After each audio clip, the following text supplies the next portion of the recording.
أعوذ بالله من الشيطان الرجيم بسم الله الرحمن الرحيم السلام عليكم ورحمة الله وبركاته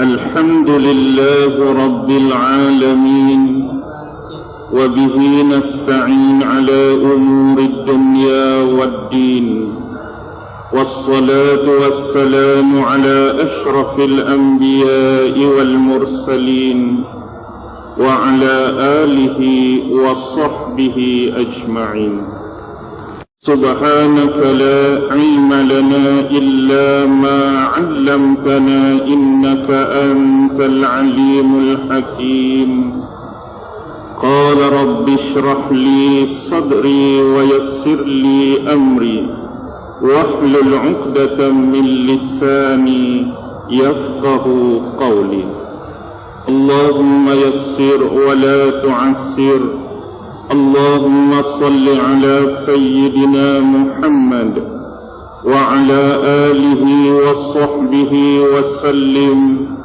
ولا حول ولا قوة إلا بالله العلي العظيم أما بعد الحمد لله syukur kehadrat Allah subhanahu wa ta'ala kerana dengan limpah kurnia, rahmat, kasih sayang dan inayah daripada Allah subhanahu wa ta'ala, dengan keizinan dan kekuatan daripada Allah subhanahu wa ta'ala, alhamdulillah, pada malam ini kita sama-sama dapat menyempurnakan salat isya secara berjemaah, salat sunat tarawih sekaligus salat sunat witir juga secara berjemaah, alhamdulillah. Dan malam ni kita dah masuk malam yang ke-20. Mudah-mudahan 10 malam yang terakhir, 10 malam yang berbaki, Allah tetap memberikan keizinan dan kekuatan yang sama untuk kita menyempurnakan, sama ada berpuasa di belah siangnya dan menambahkan ibadat-ibadat sunat yang lain pada malam harinya insya-Allah. Allah subhanahu wa ta'ala berfirman di dalam suratul Baqarah merujuk ayat 185. Allah subhanahu wa ta'ala berfirman, Syahru Ramadan alladhi unzila fihi al-Quran hudan linnasi wa bayyinatin minal huda wal furqan. Al-Baqarah 185. Bila Allah berbicara mengenai bulan Ramadan, cuba tuan-tuan dan puan-puan perhatikan ayat yang berkaitan dengan bulan Ramadan hanya disebutkan oleh Allah subhanahu wa ta'ala di dalam Al-Quran hanya sebanyak 5 ayat secara berterusan dan secara berturut-turut, iaitu bermula ayat 183, 184, 185, 186 dan 187. Dan ini adalah sesuatu perkara yang dianggap ajaib, ghanib, dan ini suatu perkara yang hebat, tidak sebagaimana hukum-hukum dan syariat yang disebutkan oleh Allah di dalam Al-Quran. Sebagai contoh, bila Allah berbicara mengenai salat, Allah menyebutkan kadang-kadang di dalam sesuatu surah dalam ayat yang tertentu, dan Allah menambahkan berkaitan dengan salat di dalam surah-surah yang lain dan pada ayat-ayat tertentu. Begitu juga berkenaan dengan kewajipan zakat, Allah sebut dalam satu surah dan Allah sebut dalam surah yang lain. Begitu juga berkaitan dengan ibadah haji, Allah sebut pada tempat-tempat tertentu di dalam surah, pada ayat tertentu, dan disebutkan di dalam surah yang lain. tetapi tidak pada ibadah Ramadan. Allah menyebut cuma 5 ayat ini secara berterusan, secara berturut-turut. Ini memaksudkan kepada kita tidak ada ayat yang lain di dalam Al-Quran berkaitan dengan Ramadan pada surah-surah yang lain dan pada ayat-ayat yang lain. Dan Allah menyebutkan di dalam ayat Al-Baqarah 184 dengan lafaz dan kalimah ayyaman ma'dudat, iaitu dalam ayat 185 ini Allah nak memberikan penjelasan kepada kita mengenai lafaz ayyaman ma'dudat, iaitu hari-hari tertentu yang telah dikodarkan oleh Allah Subhanahu wa taala. Bermaksud ayyaman ma'dudat di sini ialah merujuk kepada sebulan-bulan Ramadan. Ini adalah satu bulan yang ditentukan hari-hari yang telah dikodarkan oleh Allah untuk diwajibkan kepada umat Islam berpuasa pada bulan tersebut, iaitu 30 hari di bulan Ramadan. Ayat yang Allah sebutkan pada 185 berbunyi Syahrul Ramadan, iaitu bulan Ramadan. Dan bulan yang dimaksudkan di sini adalah bulan Qamariyah, iaitu lunar month, iaitu sistem peredaran yang mengikut peredaran bulan untuk menentukan tarikh ataupun tanggal terjadinya sesuatu peristiwa ataupun event dalam kehidupan manusia.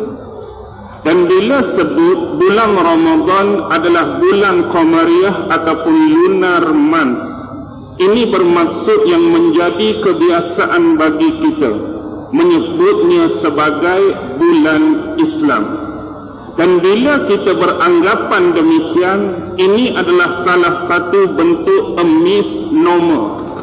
Tuan-tuan pernah dengar tak istilah ataupun perkataan misnomer? M-I-S-N-O-M-E-R. Apa dia misnomer? Misnomer secara mudah, secara yang kita nak faham, ialah sesuatu lafaz, sesuatu perkataan ataupun sesuatu islah yang kita cadangkan maknanya tetapi ternyata silap ataupun salah. Itulah disebut misnomer. Kerana apa? Kerana menjadi kebiasaan bila sebut bulan Islam, dia tertakluk kepada umat Islam semata-mata. Tetapi dalam sejarah penanggalan kalender ataupun sejarah penanggalan waktu ataupun tarikh tidaklah demikian. Sebagai contoh dalam dunia kita, dalam tamadun dan kesejarahan peradaban manusia, sudah banyak wujudnya tamadun-tamadun yang besar sebelum lahirnya tamadun yang dimulakan oleh Rasulullah dan para sahabat-sahabat baginda. Sebagai contoh adanya tamadun Islam, adanya tamadun India, adanya tamadun Cina, yang mana ketiga-tiga tamadun ini bila mereka nak menanggalkan waktu atau tarikh tertentu, mereka guna berasaskan kepada kalender Qamari, iaitu lunar month, penanggalan tarikh dan waktu mengikut peredaran bulan sebagai contoh. Dan ada juga sebahagian tamadun dunia besar yang lain yang disebut tamadun Rom, yang disebut tamadun Yunani. Mereka juga ada penanggalan tarikh dan waktu berasaskan peredaran matahari yang disebut solar month. Dan inilah yang perlu kita faham, antara tamadun-tamadun yang ada yang jadi misnomer tadi bila kita menganggap bahawa bulan Islam ini hanya milik dan digunakan oleh orang Islam dan tamadun Islam semata-mata. Inilah kesilap fahaman dan kekeliruan yang kita perlu perbetulkan. Adanya banyak lagi tamadun dan bangsa lain dalam dunia ni, kita berkongsi dengan mereka dari sudut menanggalkan waktu dan tarikh berdasarkan peredaran bulan. Boleh faham? Baik. Dan kalau kita nak rincikan lagi sebagai contoh, ada yang tamadun semata-mata menggunakan kalender berasaskan peredaran matahari semata-mata, seperti kalender Gregorian, seperti kalender Julian dan sebagainya. Dan ada juga yang menanggalkan tarikh dan waktu berasaskan bulan semata-mata, seperti tamadun Islam, adanya tamadun di India dan sebagainya. Tetapi ada satu lagi yang menggabungkan kedua-duanya, iaitu berasaskan matahari dan bulan serentak, iaitu mereka menggunakan kalender yang disebut lunisolar. Matahari pun dia guna, hak bulan pun dia guna dalam ketamadunan di China sebagai contoh.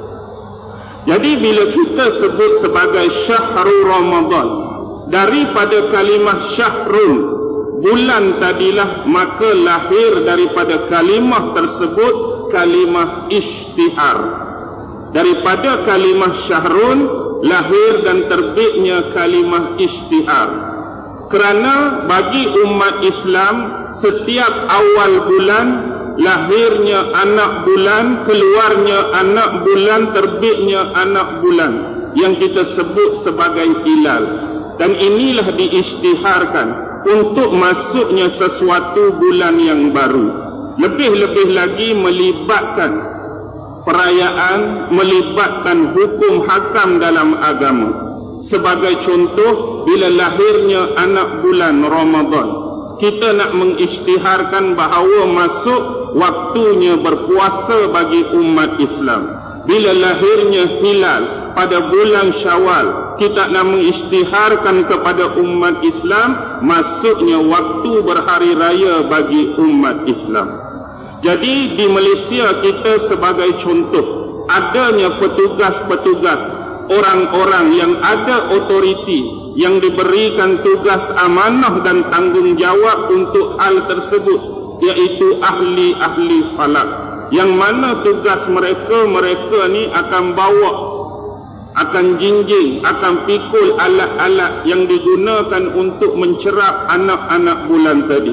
Mereka bawa alat depa, teknologi yang canggih dengan kemahiran yang ada pada mereka, mereka teropong sana, teropong sini. Jadi bila kelihatan anak bulan, maka berlakulah pengisytiharan. Jadi dibawa hal tersebut kepada siapa? Kepada penyimpan muhur besar raja-raja untuk diumumkan, untuk diisytiharkan. Sama ada masuk bulan bagi berpuasa umat Islam atau masuk bulan bagi berhari raya bagi umat Islam. Dan bila disebut Syahrul Ramadan, Syahrul Ramadan, bulan Ramadan dalam 12 bulan Islam adalah bulan yang ke-9. Tuan-tuan pun tahu, tuan-tuan pun reti baca, tuan-tuan pun reti kira. Jadi Ramadan jatuh pada bulan yang ke-9 dalam kalender ataupun takwim Islam kita. Jadi perlu diberi perhatian. Kalau kita meneliti dan menganalisis ayat-ayat Al-Quran yang berkaitan dengan nama-nama bulan, percaya atau tak percaya, keliru atau tak keliru, perasan atau tak perasan, satu-satunya nama bulan yang disebutkan secara jelas oleh Allah Subhanahu wa taala di dalam Al-Quran. Yang saya sebut ni dalam Al-Quran, satu-satunya yang disebut oleh Allah adalah bulan Ramadan. Carilah sebelah bulan lain selain bulan Ramadan, Allah tak sebut pun nama bulan-bulan tersebut dalam ayat Quran. Tetapi nama bulan-bulan yang lain ada disebutkan dalam hadis-hadis Rasulullah sallallahu alaihi wasallam. Ni nak menunjukkan kepada kita bulan Ramadan ni adalah satu bulan yang mulia, bulan yang dipenuhi dengan rahmat, bulan yang dipenuhi dengan pengampunan oleh Allah Subhanahu wa taala. Dan bila disebut dikaitkan dengan bulan Ramadan, apakah yang dimaksudkan dengan rahmat dari sudut bahasa dan makna? Ramad dalam bahasa Arab bermaksud cuaca yang panas, tanah yang panas, memanggang dan membakar, terik dan menyengat. Berkemungkinan besar dahulu bila orang-orang Arab mereka nak menamakan satu-satu bulan untuk diletakkan dan dinisbahkan pada kalender-kalender Islam, mereka juga melihat kepada situasi, mereka melihat kepada keadaan apa yang berlaku pada bulan tersebut.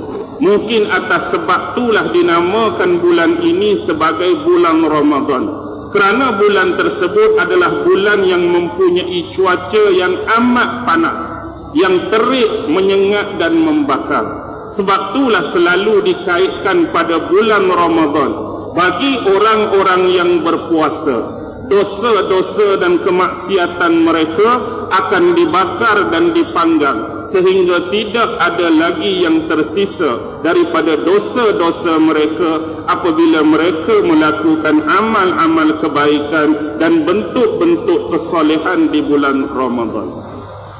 Frasa yang keseterusnya yang dibicarakan oleh Allah ialah unzila fihil Quran.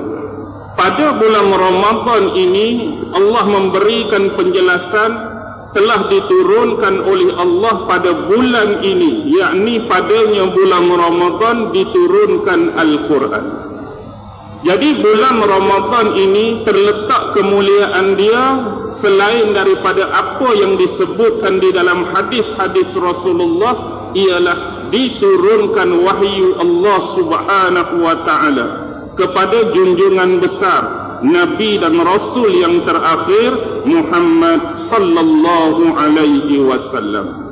Jadi bila sebut bulan Ramadan sebagai Syahrul Ramadan, ini mengingatkan dan mengaitkan kita Syahrul Ramadan juga adalah Syahrul Quran, bulan diturunkan Al-Quran. Jadi bila bulan Ramadan ini diturunkan Al-Quran, dia selalu terkait dengan yang menjadi pertikaian dan khilaf di kalangan ulama-ulama besar di dalam Islam, iaitu tarikh 17 Ramadan, tentang tanggal penurunan Al-Quran kepada Rasulullah sallallahu alaihi wasallam. Walaupun yang sebenarnya bila kita membuka lembaran-lembaran dan helaian-helaian kitab yang membicarakan persoalan ini, banyak disebutkan di dalam kitab-kitab seperti Ulumul Quran, karya Imam Zarkashi baik, karya Imam Jalaluddin As-Suyuti baik. Di dalamnya masih jadi pertikaian ulama tentang tarikh yang disebut sebagai 17 Ramadan. Walaupun demikian, mereka hanya berkhilaf dalam dua keadaan.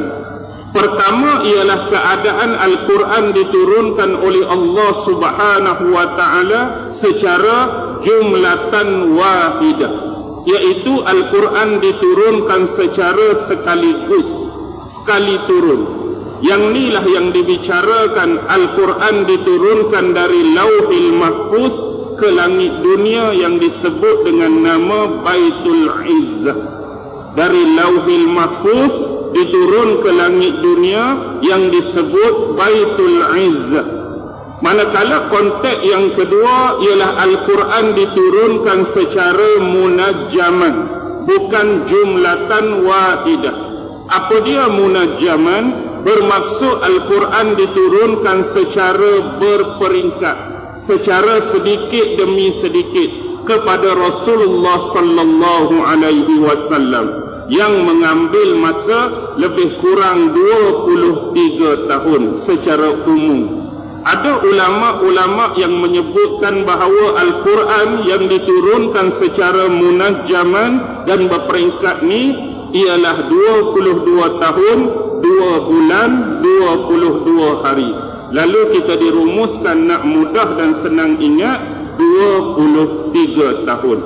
Inilah yang jadi perbahasan di kalangan ulama-ulama. Walau bagaimanapun, kita harus memahami sebagai umat Islam bahawa pada bulan Ramadanlah diturunkan wahyu yang pertama kepada Rasulullah sallallahu alaihi wasallam. Di mana? Di Gua Hira. ketika wahyu pertama diturunkan oleh Allah kepada Nabi Muhammad pada bulan Ramadan. Pada waktu tersebut, bulan Ramadan belum disyariatkan kepada umat Islam untuk berpuasa. Maksud di sini bulan Ramadan hak wahyu pertama turun tu belum lagi disyariatkan berpuasa kepada umat Islam. Kemudian barulah disyariatkan bulan Ramadan ini berpuasa kepada umat Islam. Ni nak mengingatkan kepada kita dan nak mengaitkan kemuliaan bulan Ramadan mempunyai hubungan yang sangat besar, hubungan yang sangat erat dengan penurunan Al-Quran. Jadi sempena bulan yang mulia, bulan yang baik, maka jadikanlah diri kita umat Islam, termasuk diri saya yang bercakap dan berbicara, seterusnya kepada tuan-tuan dan puan-puan, menjadi rakan yang cukup karib, menjadi rakan yang cukup rapat, menjadi rakan yang cukup setia dengan wahyu yang diturunkan oleh Allah kepada Nabi Muhammad sallallahu alaihi wasallam. Dengan kata lain, sekiranya di bulan yang mulia ini Allah telah mempermudahkan dan melorongkan kepada kita untuk memberikan kemudahan kita membaca Al-Quran, sama ada dari sudut tilawahnya, sama ada dari sudut tadabburnya, sama ada dari sudut kita nak belajar mengenai tafsir, tajwid dan tarannumnya. Tetapi jadikanlah juga benda yang sama bila bulan Ramadan ini diangkat dan berlalu daripada kita. 11 bulan yang lain dan 11 bulan yang berbaki, jadikanlah juga Al-Quran ini sebagai teman yang setia kepada kita. Bagaimana mungkin kita nak memahami tentang Allah? Bagaimana mungkin kita nak memahami tentang agama? Bagaimana mungkin kita nak memahami tentang syariat dan hukum akan agama, kecuali berpandukan kepada wahyu yang diturunkan kepada Nabi Muhammad sallallahu alaihi wasallam. Dan disebutkan sifat bagi Al-Quran ni apa? Hudal linnas, sebagai bentuk petunjuk kepada kesekalian manusia. Dan ini adalah penjelasan daripada Allah dengan cukup jelas, bukan dari perkataan saya. Allah menyebutkan sifat bagi Al-Quran yang diturunkannya pada bulan Ramadan dengan lafaz hudal linnas, memberi petunjuk kepada kesekalian manusia.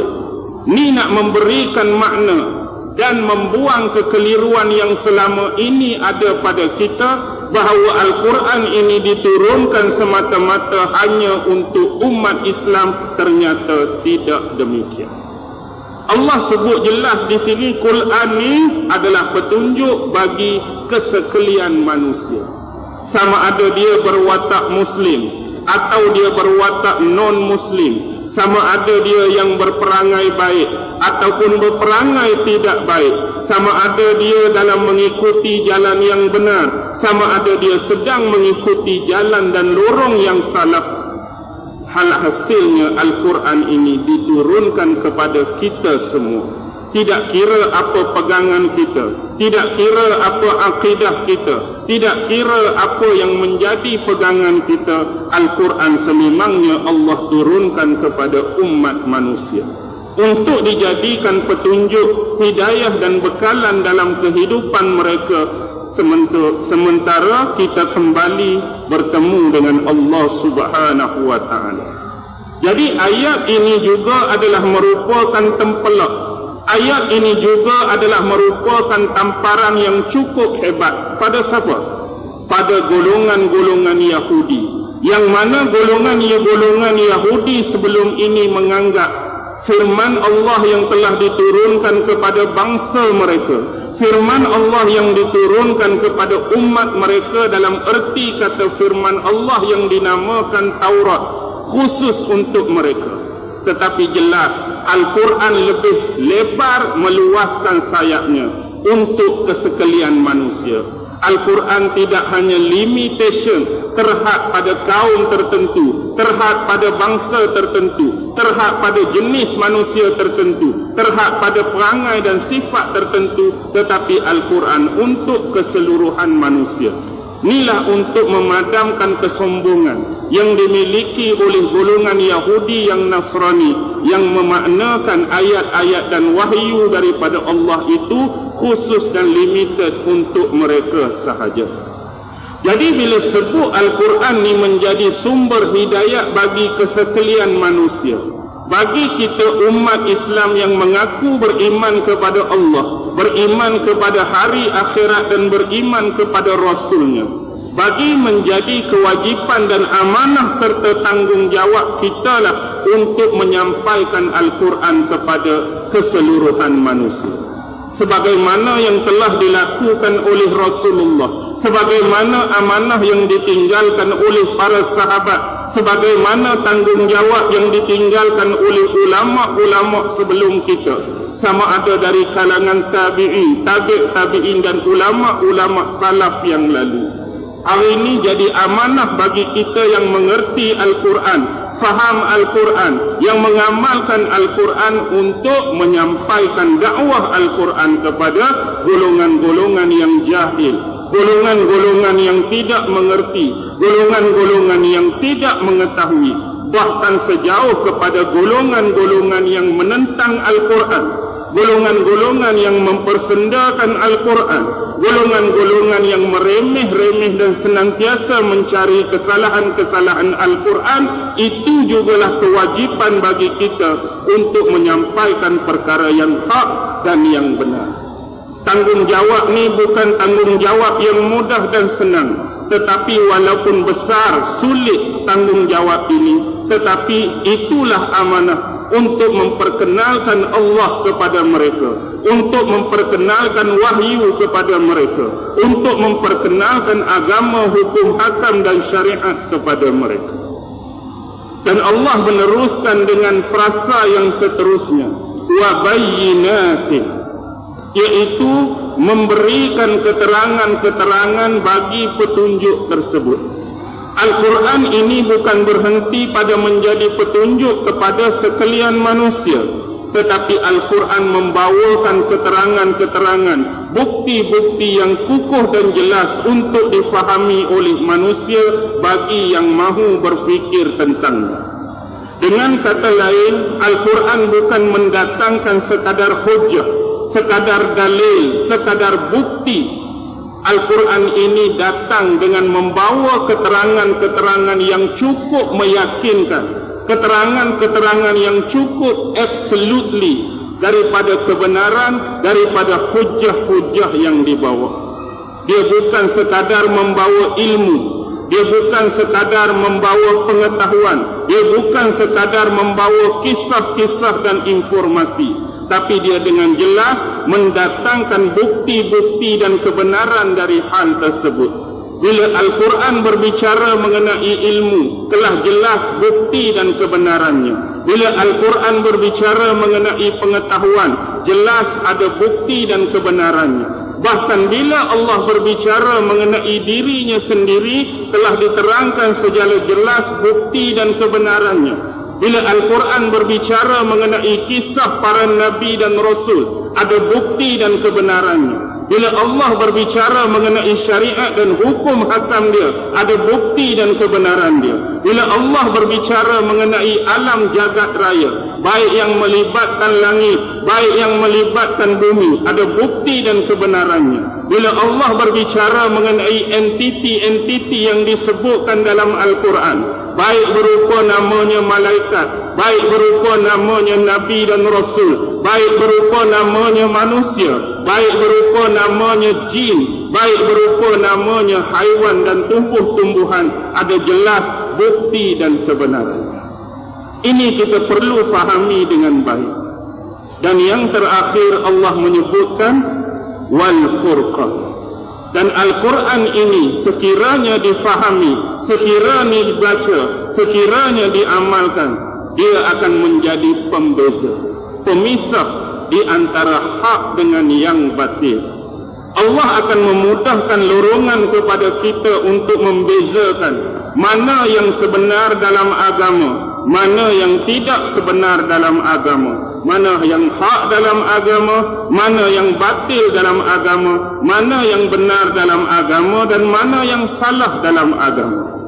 Dan bila itu diperkenalkan kepada kita, tuan-tuan dan puan-puan, kita harus melakukannya secara ma'an. Apa dia ma'an? Kebersamaan. Maksudnya dalam masa yang sama. Dengan kata lain, bila agama menjuruskan kita kepada tauhidul khalis ilallah, tauhid yang benar kepada Allah, tauhid yang suci kepada Allah, dia bukan sekadar menceritakan kepentingan dan kebaikan tauhid, tetapi dalam masa yang sama, opposite, lawan bagi tauhid iaitu syirik juga harus diperkenalkan dalam masyarakat. Bila kita sebut tauhid, maka sebutlah juga tentang syirik. Bila berbicara mengenai tauhid, berbicara mengenai syirik. Bila kita berbicara mengenai sunnah, sebutkan dan bicarakan mengenai bid'ah. Bila kita sebutkan berbicara mengenai benar, sebutkan bicarakan mengenai salah. Bila kita bicarakan mengenai hak, sebutkan mengenai batil. Dan begitulah bukan setakat bentuk penceritaan, tetapi dalam pengamalan sekalipun. Yang menjadi kekeliruan dan kesilapan besar hidup kita ni, tidak ada ma'an dan kebersamaan tadi.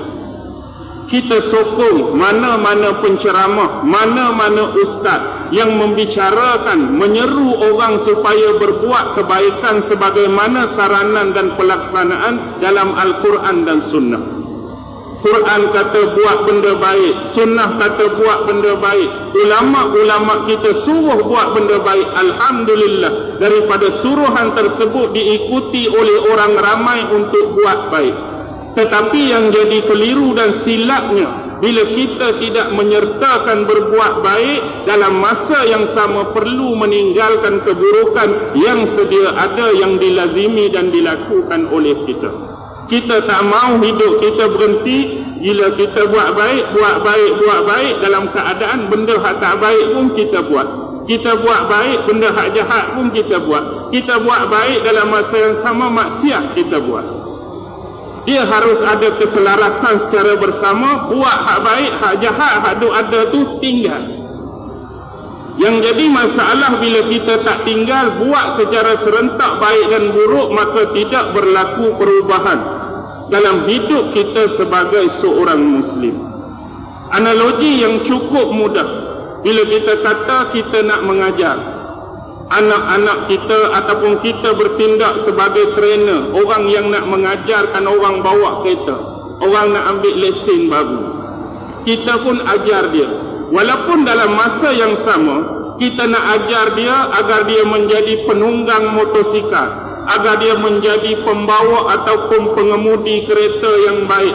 Daripada tak tahu langsung, zero pengetahuan tentang kenderaan yang dia nak naik, baik kereta ataupun motor, kita nak ajak dia.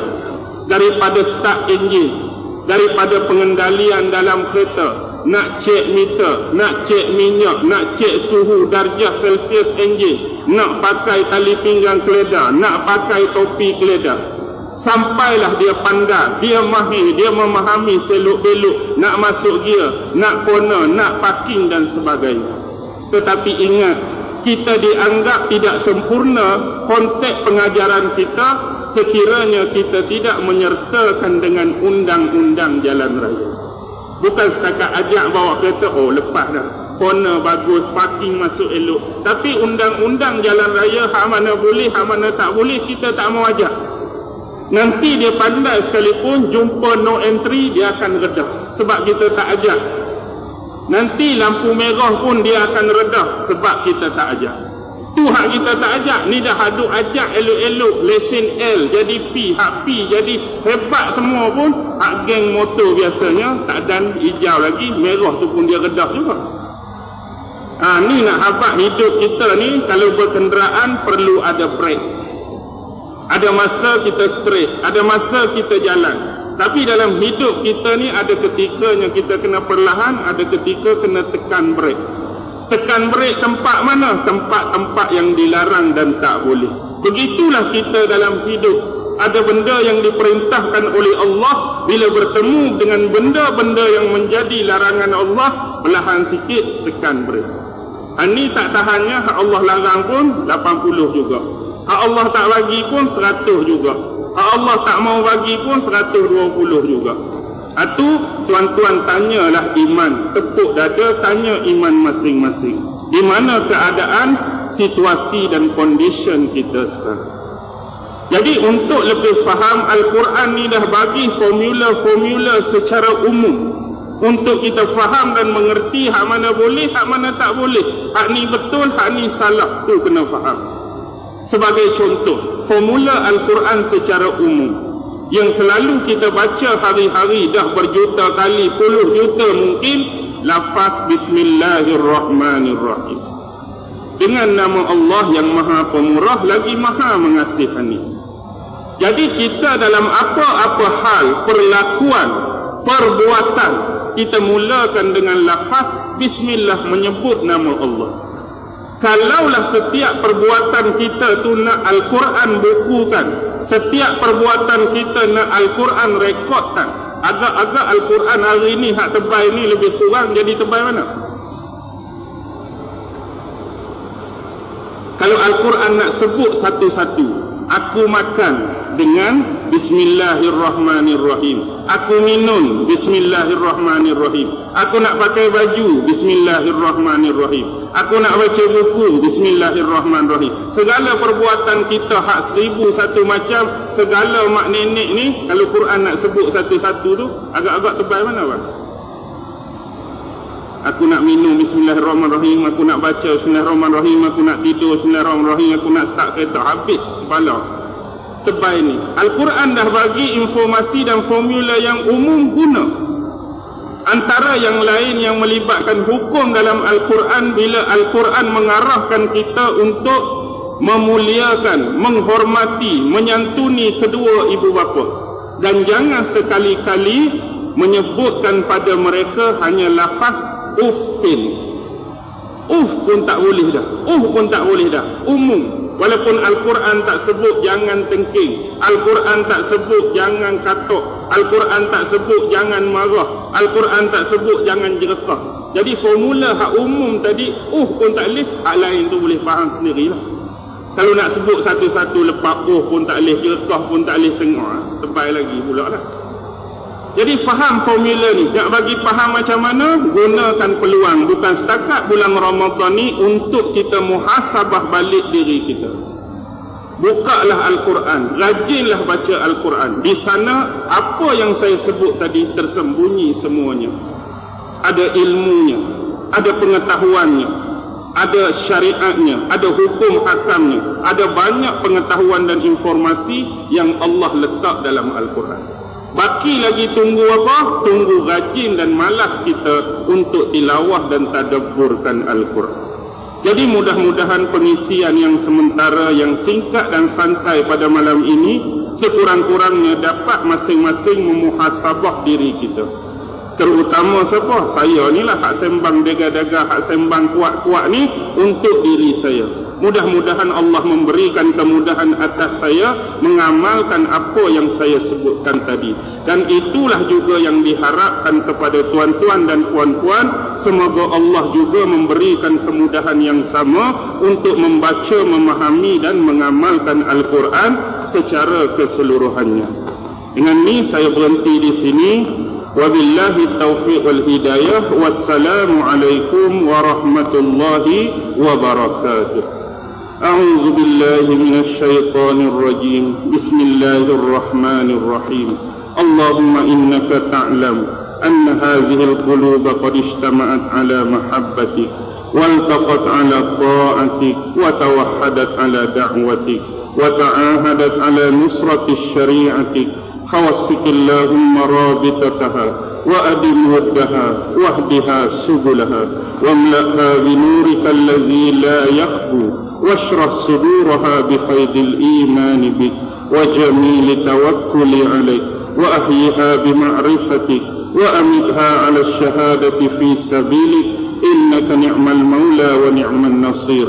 وصلى الله على سيدنا محمد وعلى آله وصحبه وسلم. سبحان ربك رب العزة عما يصفون وسلام على المرسلين والحمد لله رب العالمين. الله أكبر. الله